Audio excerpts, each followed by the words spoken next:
While it's certainly true that Robert Altman's output was uneven, for me, at any rate, he is possibly the greatest American director of the latter half of the 20th century and first part of the 21st. He probably made more really great films than any other director working at that time, and he was a real innovator. Not only in terms of technique and style, because he was quite revolutionary in his use of sound, but also in his method of storytelling. He didn't really tell stories in the same way that other filmmakers did. He wouldn't stick by the rules of genre. In fact, he worked in many genres and sort of more or less broke the rules deliberately.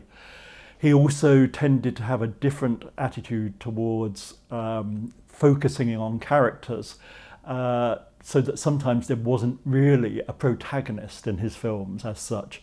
And his tone also was very distinctive. He had a very distinctive worldview which was sympathetic to outsiders and outcasts and losers.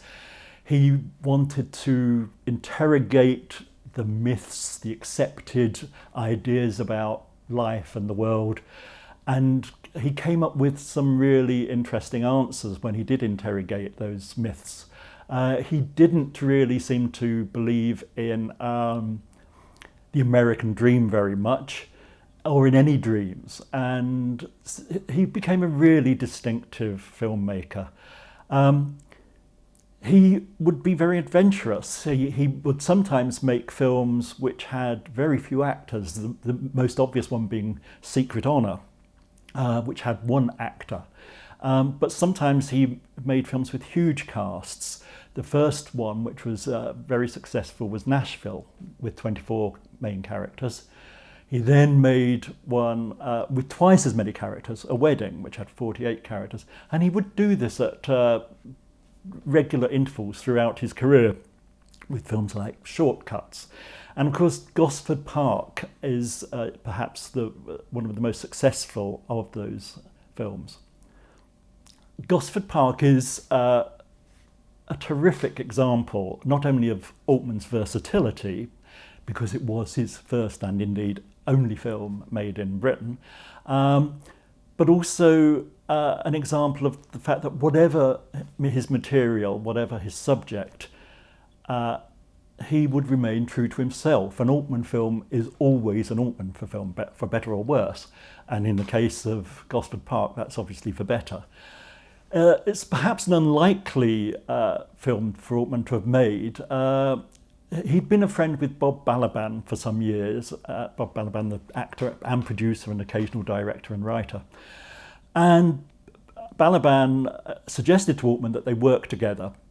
And Altman thought this was a good idea and suggested doing a murder mystery, because he'd never done a murder mystery, preferably one in the style of Agatha Christie. Well, Balaban was sympathetic to this idea, but they looked at Agatha Christie's novels and plays and couldn't really come up with anything that they wanted to do, so they decided to write one for themselves, or have one written anyway. Altman approached various writers, including Eileen, Atkins and Jean Marsh, who'd written Upstairs, Downstairs, and apparently I think Tom Stoppard and Christopher Hampton as well. But nothing really sort of came up until Balaban suggested Julian Fellowes, with whom he'd been working on a Trollope adaptation. And Altman had a phone call with Fellowes and told Fellowes that more or less what he wanted to do a murder mystery, but although it's a whodunit, it was actually who cares who done it, that was his phrase. The murder was really a hook to hang a story on. What he wanted to do was an examination of the British class system between the two world wars. And Fellowes, who'd actually done very little writing, or was not at all well known at that time, responded by actually going away and watching a lot of Altman's films and deciding, oh, this is the sort of thing that Altman is good at and this is what he would like. And he came up with a film with a large cast. And not too much accent on the murder itself. And then Altman and Fellowes worked a bit more on the script. Altman wanted to introduce Ivor Novello into the cast, and they sort of worked on it together. And then they came up with an extraordinary cast. I think Altman gave a list of actors he wanted to work with to the casting director Mary Selway, and she was very influential at that time, and came up with a cast that included 2 knights and 2 dames at the time. Well, there were 3 more people elevated to that status. It is a remarkable cast, and it's a remarkable film because although it's absolutely authentic in its depiction of the upper class society in Britain between the wars, and he ensured that authenticity by having Fellowes on set as an advisor, Fellowes being familiar with that world, and also getting some people who'd worked as servants to the upper classes in the 30s. Although it's very authentic and feels absolutely English, or British, shall we say, it also still feels very much like an Altman film. And he played it true to himself. Now, of course, there was a danger that he could have made a heritage film, one of those stultifyingly tasteful, polite and boring films that were popular in the latter part of the 20th century, and still are, sadly.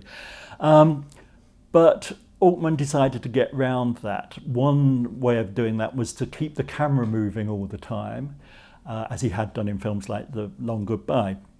The other was to encourage the actors to be as naturalistic as possible. He had them all mic'd up so that they never knew whether what they were saying was actually going to end up in the film, but it gave a great authenticity to it. And the film has a great life to it, unlike most heritage films.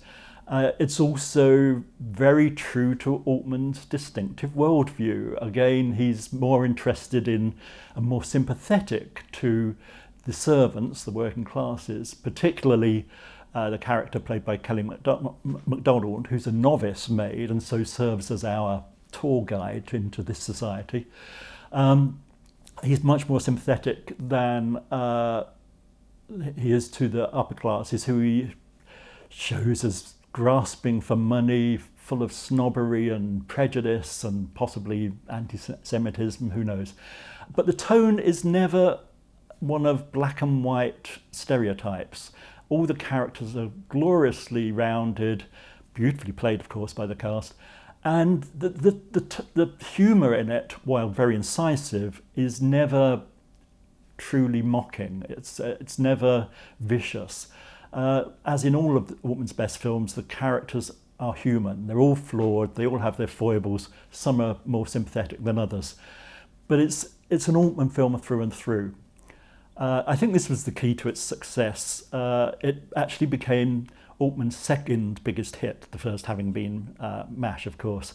And it was not only a financial success, but it was also a critical success. Julian Fellowes won an Oscar for the Best Original Screenplay. Sadly, Altman didn't get to win the Best Director award. There are theories as to why that happened. It may have been to do with his remarks about 9/11. But he did win the Best Director at the Golden Globes, and the film also won, well, it went on to win, I think, 63 awards around the world, and is one of his most fondly remembered film, and it still stands up very well today.